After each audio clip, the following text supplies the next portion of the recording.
Everyone, welcome back to my channel. कैसे आप सब? आई होप कि सब बहुत अच्छे होंगे। और काफी टाइम के बाद मैंने वीडियो बनाई है, सो सॉरी, क्योंकि मेंस की प्रिपरेशन की वजह से सब कुछ बिल्कुल चौपट हुआ है। दोनों ही चैनल पे वीडियोस भी नहीं जा रही है और ऊपर से ग्रुप के बच्चों का भी काम होता है, उनको टारगेट देना, नोट्स वगैरह प्रोवाइड कराना, सभी चीजों में इतना ज्यादा टाइम चला जाता है कि यूट्यूब के लिए वीडियो बनाना तो भूल ही जाते हैं। कई दिन बाद जाके याद आते हैं कि वीडियो बनानी है। तो चलिए आज बात करते हैं इस टॉपिक पर कि आईएएस का पेपर पास करने के लिए आपको कितने घंटे पढ़ना पड़ता है।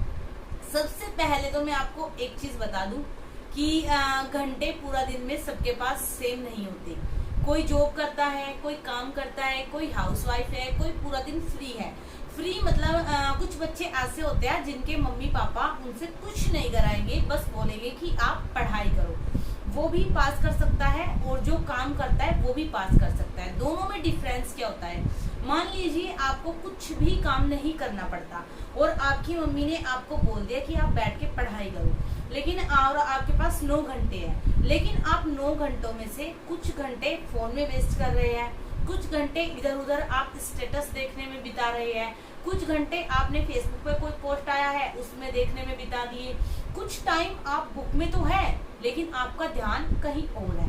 तो इन चीजों को काउंट नहीं किया जाता है आपके स्टडी के टाइम में। ये टाइम निकालने के बाद आपको कितने घंटे की जरूरत पड़ती है उसी चीज पे बात करेंगे।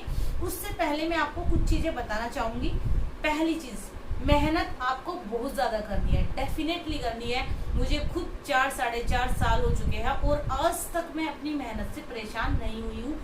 इनफैक्ट मुझे और ज्यादा मेहनत करने का जुनून सवार होता है कहीं से कि और करनी है, क्योंकि अपनी नजरों में ऊपर उठना है, दूसरों को दिखाने के लिए नहीं कि हमें दूसरों को दिखाना है, मेहनत करनी है हमें आईएएस। कुछ लोग ऐसे होते हैं कि इंतकाम लेने के लिए आईएएस बनना है तो ऐसा आपको बिल्कुल नहीं बनना है। अपने लिए मेहनत करनी है, अपने आप को इम्प्रूव करना है, अपने आप को संतुष्ट करना है कि हाँ मैंने मेहनत की है। मैंने कोई भी पॉइंट, जैसे मान लो मेरा ही रिजल्ट था, तो जब यूपीएससी नहीं हुआ था तो थोड़ा सा देखो डिमोटिवेट तो हर कोई होता है, तो उस टाइम पे थोड़ा सा बुरा लगा। बट बाद में मेरे जब हस्बैंड ने बोला कि एक बार रियलाइज करो क्या तुमने कहीं पे गलती की थी, तो देखो गलतियां तो होती है क्योंकि हम रोबोट नहीं है, अब तो रोबोट से भी हो जाती है। बट जो एक चीज थी जो मेरे माइंड में आई कि मैंने कोई कसर नहीं छोड़ी, इससे ज्यादा मैं कर ही नहीं सकती थी क्योंकि मेरा एक बेबी भी है। अभी भी जैसे मुझे कुछ बच्चे बोलता है कि जो विकास दिव्य कीर्ति सर का जो उनका प्रोग्राम होता है कि जिन बच्चों ने प्रीलिम्स किया वो मेंस कर सकते हैं, बट हम उस चीज को नहीं कर सकते क्योंकि मेरे पास एक बेटा भी है, उसकी रेस्पॉन्सिबिलिटी भी है, तो हम अपने तरीके से ही सेल्फ स्टडी कर सकते हैं। वही चीज यहाँ पे है, आपको मेहनत तो जम के करनी है। अगर आपने यूपीएससी करने के बारे में सोचा है, बिल्कुल भी ये मत सोचिए कि आपको 1 साल करनी है, आपको 4 साल भी लग सकते हैं, आपको 8 भी लग सकते हैं। कुछ लोग ऐसे भी निकले हैं जिनका फाइनल अटेम्प्ट भी खत्म हो चुका है और वो अब भी ऐसे के ऐसे ही है। तो ऐसा कुछ नहीं है, यूपीएससी में कोई श्योरिटी आपको नहीं दे सकता कि आपका हो ही जाएगा। बड़े बड़े इंटेलिजेंट लोग वहीं के वहीं हैं और ऐसे ऐसे लोग जिनके इंटरव्यू देख के ये लगता है कि ये पास कैसे हो गए, वो आईएएस बन के बैठे हैं। तो यूपीएससी भी कोई भी श्योरिटी आपके लिए नहीं दे सकता। दूसरी चीज, पहली बात तो ये हो गई कि आप घंटों को गिनकर ना पढ़े, प्रोडक्टिव स्टडी करें। प्रोडक्टिव स्टडी से मतलब है कि आप अगर बैठे हैं तो आप ये देखिए 3 घंटे में आपने कितना गेन किया, आपने क्या क्या चीजें सीखी, और अगर जो सीखा है उसका कुछ आउटपुट निकल के देखो। स्टार्टिंग में आउटपुट नहीं आएगा क्योंकि स्टार्टिंग में क्या होता है, आप जिन चीजों को पढ़ते हैं वो एकदम न्यू होती है आपके लिए, तो कोई भी चीज स्टार्टिंग में ही आपको बिल्कुल फिट हो जाएगी, ये तो कोई रोबोट ही होगा, ह्यूमन बीइंग में तो ऐसा नहीं होता है। उसके बाद यूपीएससी का सिलेबस अपने आप में इतना बड़ा है जिसको पूरा करने के लिए आपको एक प्रॉपर टाइम देना होता है। तो आप अपने टाइम टेबल सेट कीजिए। टाइम टेबल से मेरा मतलब ये नहीं है कि आप ये सेट कीजिए कि इस टाइम में मुझे ये पढ़ना है, इस टाइम में मुझे ये पढ़ना है, बिल्कुल भी नहीं। आप ये कीजिए कि मॉर्निंग में मुझे 5 बजे उठना है, 7 बजे तक मैं पढ़ूंगा, उसके बाद मैं अपना फ्रेश अप होऊंगा, नहाऊंगा, भगवान की पूजा करूंगा, क्योंकि वो एक स्टूडेंट लाइफ का हिस्सा होना चाहिए। जितना मुझे लगता है, मैं करती हूँ तो आप लोग भी कर सकते हो, और वो अगर आप करते हैं तो आपको अंदर से कहीं से एक एनर्जी मिलती है। मुझसे कुछ लोग पूछते हैं आपकी एनर्जेटिक रहने का, आपकी शक्ति, मतलब आपको इतनी एनर्जी कहाँ से आती है, तो भगवान जी से आती है। तो उसके बाद आपको क्या करना है, बाकी आप अपना ऐसे टाइम सेट कीजिए कि फिर मुझे 9 बजे से ये करना है। उसके बाद एक जो चीज़ है कि आपको क्वालिटी ऑफ टाइम नहीं, क्वांटिटी ऑफ टाइम नहीं, क्वालिटी ऑफ टाइम पे ध्यान देना है कि आपके टाइम की क्वालिटी कितनी निकल के आई। उसके बाद आपको डेली मैक्सिमम 6 घंटे तो पढ़ना ही है, मतलब उससे ज़्यादा अगर आप ना पढ़े कोई दिक्कत नहीं, बट 6 तो पढ़ना ही है, बिल्कुल निश्चित मान के चलिए। इससे कम आप नहीं कर सकते। अगर इससे कम में आप जाएंगे तो फिर 2-3 साल आप प्रिपरेशन करेंगे। पहले मतलब GS1 की कर ली, फिर 1 साल में आपने 2 की कर ली, 1 साल में 3 की कर ली, 4 साल तो आपके GS में ही लगेंगे, बाकी बचा ऑप्शनल धरा का धरा रह जाएगा। अभी भी मेरे पास जो ऑप्शनल की क्लास है 2.5-3 घंटे की है, एक क्लास 2.5-3 घंटे की है, और 170-75 क्लास सोशियोलॉजी की है।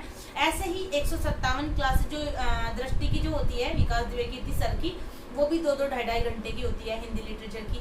तो ऑप्शनल आपका सबसे एक बड़ा पड़ा होता है जिसको भी आपको साथ में कंप्लीट करना होता है। तो इसलिए आपको थोड़ा सा 6 घंटे तो लेके चलना है। एक चीज, कछुआ और खरगोश वाली स्टोरी आपने सुनी होगी, भले ही धीमा चले बट कंटिन्यू चले। ये नहीं कि आप थोड़ी दूर भाग के चले पूरा, फिर आपको नींद आई कि अच्छा बाकी लोग तो मुझसे पीछे है, चलो मैं सो लेता हूँ, उसमें आप पीछे रह जाओगे। आपको कंटिन्यूटी बनाए रखनी है, भले ही आज 6 घंटे नहीं पढ़ पाया तो 5 घंटे। देखो हम अपना बताते हैं, जो 2023 का जो मेंटरशिप का बैच चल रहा है उसमें बच्चों ने जन्माष्टमी वाले दिन भी सेम टारगेट कंप्लीट किया। यानी कि जन्माष्टमी का त्योहार था जिसके बीच में सब बच्चों को टारगेट दिया गया और सब बच्चों ने उसको कंप्लीट किया। जितने बच्चों को इन्वॉल्वमेंट रहता है डेली उनका कंप्लीट हुआ। और बाद में डाउट सेशन के टाइम पे मैंने उनको व्हाट्सएप पे बोला डाउट करने के लिए, तो उन्होंने वहाँ पे डाउट भी पूछे। तो ये चीज़ सबसे बड़ी ये दिखाती है कि आप अगर कंटिन्यूटी बनाए रखते हैं तो आपकी सफलता को तय करने के लिए कोई आपको नहीं रोक सकता। अब बात आती है कम से कम 3 घंटे आपको करंट अफेयर को देने होते हैं, क्योंकि मैगजीन भी है और साथ में वीडियोस वगैरह भी होती है यूट्यूब पे। 1-1.5 घंटे का तो एडिटोरियल ही हो जाता है। उसके अलावा बाकी के जो 3 घंटे पढ़े उनको आप 2 सेगमेंट को दे सकते हैं, जैसे 2 और 3 को साथ में, या 1 और 4 को साथ में, या फिर 1 और 2 ले लीजिए, 2 और 4 ले लीजिए, जैसे आपको सुविधा लगे, जैसा आपको अच्छा लगे। जो हमारे ग्रुप के बच्चे हैं उनको हम अपने तरीके से देते हैं, अपने तरीके से स्ट्रैटेजी बनाई हुई है, अपने तरीके से मैं उनको टारगेट देती हूँ, उसको वो कंप्लीट करते हैं, जिसमें रिविजन भी होता है और स्टैटिक का पार्ट भी होता है, करंट अफेयर भी होती है, करंट अफेयर के नोट्स दिए जाते हैं। तो अगर आपको करना है आप अपने अकॉर्डिंग कर सकते हैं और 6 घंटे मान के चलिए। बट अगर आपको मेरी मेंटरशिप में पढ़ाई करनी है तो 25 सितंबर से हमारा 2024 की प्रिपरेशन के लिए न्यू बैच स्टार्ट हो रहा है, जिसको आप ज्वाइन कर सकते हैं। एंड उसकी सारी डिटेल्स कि उसमें क्या होगा, कैसे होगा, कितनी फीस होगी, मंथली पेमेंट होगी, वो सारी डिटेल्स आपको यूट्यूब पे जल्दी ही बता दी जाएगी। And now thanks for watching, keep supporting, keep loving, and now bye.